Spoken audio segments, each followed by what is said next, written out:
अभिजीत दास साहब, इसमें सबसे इंपॉर्टेंट चीज जो मुझे लगी, जो अब तक ट्रंप के साथ डील में बातें निकल कर नहीं आ रही थी, जिसका जिक्र सुमंता चौधरी सर ने भी किया, वो है कि वो जो डील होगी वो WTO कंप्लायंट होगी, यानी WTO के नियमों के अनुरूप होगा। तो ये आपको लगता है एक बड़ी चीज है? देखिए, मेरे हिसाब से जो डील्स अब तक हुई हैं ट्रंप की, उसमें से कोई भी डील WTO कंप्लायंट नहीं है। और जो आर्टिकल 24 का जिक्र किया सुमंतो चौधरी साहब ने, उसमें एक बहुत जरूरी प्रावधान है। दोनों देश अपने टैरिफ्स को जीरो करेंगे, सारे प्रोडक्ट्स पे नहीं, लेकिन जो वहां पर रिक्वायरमेंट है, लीगल रिक्वायरमेंट, वो है ऑन सब्सटैंशियली ऑल ट्रेड। तो यदि इंडिया काफी प्रोडक्ट्स पे टैरिफ को जीरो कर देता है और यूएस टैरिफ्स को मान लीजिए 15% कर देता है, वो तो आर्टिकल 24 के खिलाफ होगा। बिल्कुल यह संभावना हो सकती है कि इंडिया अपने जो टैरिफ कंसेशंस यूएस को दे रहा है, वो non discriminatory most favoured nation basis पे पूरे विश्व को दे। यदि यह इंडिया करता है, तब इंडिया के एंगल से ये ट्रेड डील WTO रूल्स के तहत हो सकता है। मेरे हिसाब से यह एकमात्र रास्ता है, लेकिन इस रास्ते में काफी खतरे हैं। यदि हम लोग इंडस्ट्रियल गुड्स पे टैरिफ्स नॉन डिस्क्रिमिनेटरी बेसिस पे जीरो करते हैं, तब अमेरिका ही नहीं, चाइना को भी इसका एडवांटेज होगा। एग्रीकल्चर गुड्स पे यदि हम कुछ प्रोडक्ट्स पे टैरिफ्स घटाते हैं, तो इसका एडवांटेज ऑस्ट्रेलिया को होगा, ब्राजील को होगा, न्यूजीलैंड को होगा।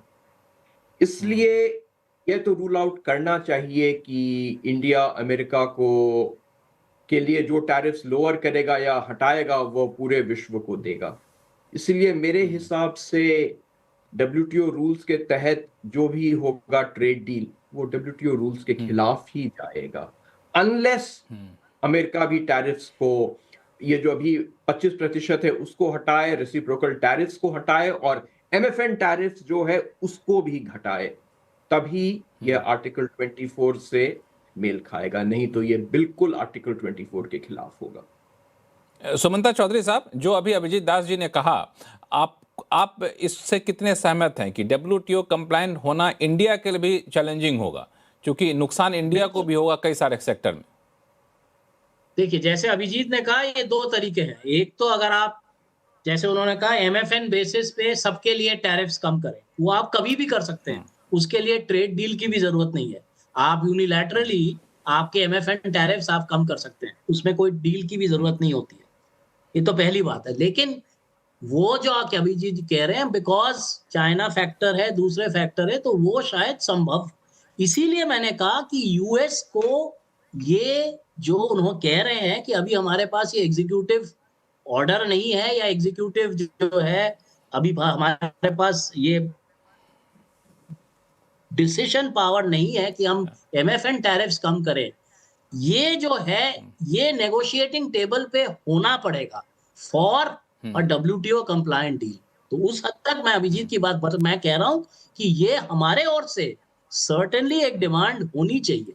मे बी अभी ना हो, बट सब्सिक्वेंटली, क्योंकि आर्टिकल 24 के तहत कर सकते, बिल्कुल आगे करके आप चल सकते, हाँ, आगे चले कर सकते हैं। और बातचीत और ऐसा ट्रेड डील जो होगी, जो संकेत मिल भी रहे हैं कि ये हो सकता है कि एक शुरुआती फेज हो, आगे चल के इसमें और बदलाव हो। अजय श्रीवास्तव सर, जो मुद्दा है वो ये है कि अमेरिका के साथ पहले कई सारे देशों ने डील कर लिया है, जो एक भारत के लिए कह सकते हैं कि एक फायदे की बात भी है। भारत को पता है कि किस देश से हमें क्या कम्पीट करना है।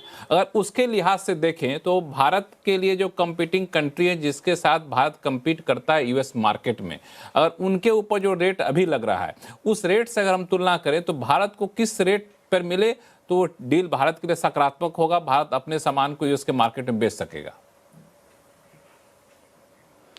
तो देखिए, चाइना के ऊपर मोटा मोटा करीब 30% टैरिफ है, जो हमारे मेजर कॉम्पिटिटर है US मार्केट में। दूसरा वियतनाम है, जिसके ऊपर 19% है। बांग्लादेश के ऊपर 19% है। ये 3 मेजर कॉम्पिटिटर्स हैं। देन आसियान कंट्रीज, उनको 19 या 20% टैरिफ है। ये हमारे मेजर कॉम्पिटिटर्स हैं US मार्केट के लिए। तो अगर हमें देखिए आज 50% पर ड्यूटी है। हमने रशियन ऑयल इंपोर्ट ऑलमोस्ट बंद कर दिया है, मिस्टर ट्रंप ने माना है, तो उनको तुरंत ये 50 से कम करके 25 करना चाहिए, ड्रॉप करना चाहिए, क्योंकि इसी बात पर लगाया था। जब ये 25 हो जाता है तो और कंपटीटर्स का, जैसे आसियान का या बाकी लोगों का है, बांग्लादेश का है, या इन लोगों का जो है 19%, 18% या 20% है, तो हमारा अगर 15 है, 15 से नीचे तो हम ट्रंप जाएंगे नहीं, क्योंकि उन्होंने यूरोप को और जापान को मोस्ट फेवरेबल डील दिए हैं अभी तक के, क्योंकि उन्होंने इन्वेस्टमेंट प्रॉमिस किया है मोर देन $500 बिलियन का। तो मैं नहीं एक्सपेक्ट करता हूं कि हमें 15 या उसके नीचे देंगे, तो मैं एक्सपेक्ट करता हूं हमें 16%, 17% देंगे, जो कि हमारे कंपटीटर के ऑलमोस्ट बराबर रहेगा। उसमें तो हम उनके बराबरी में आ जाएंगे। आज 50 की वजह से हम उनकी बराबरी में नहीं है, इसलिए हमारा एक्सपोर्ट जो है काफ़ी हद तक नीचे जा रहा है।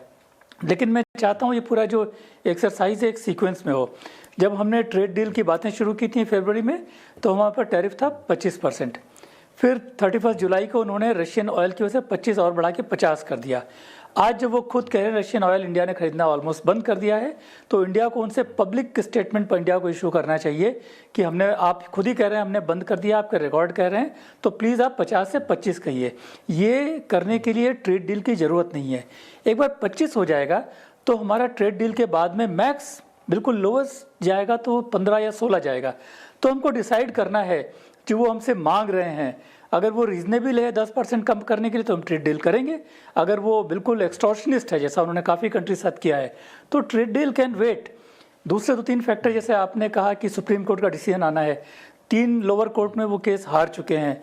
सुप्रीम कोर्ट में जो पिछले 1 हफ्ते से चल रहा है, उनके जस्टिसेस बहुत ही पैने सवाल पूछ रहे हैं, क्योंकि सपोर्ट करते हैं लोअर कोर्ट के डिसीजन को कि टैरिफ हट जाना चाहिए, गलत लगा हुआ है। तो इंडिया का केवल इस समय मेरे ख्याल 1 हफ्ते या नेक्स्ट 2 हफ्ते में ये होना चाहिए 50 से 25 कराओ, क्योंकि रशियन ऑयल बंद हो गया है। उसके बाद में थोड़ा सुप्रीम कोर्ट का और पता चलेगा, और हम देखेंगे कि हमें डील कितना सुविधाजनक है, तब हम कॉल लेंगे। बिल्कुल। नरेश कौशिक साहब, ये रशिया से तेल खरीदना लगभग कम हो गया है, बंद हो गया है, ये एक प्लस पॉइंट है, या फिर कहें से एक बड़ा आधार बनता है ट्रंप के लिए। लेकिन इस बीच रशिया प्रेसिडेंट भी अगले महीने इंडिया आने वाले हैं, ये सारे फैक्टर काम करेगा?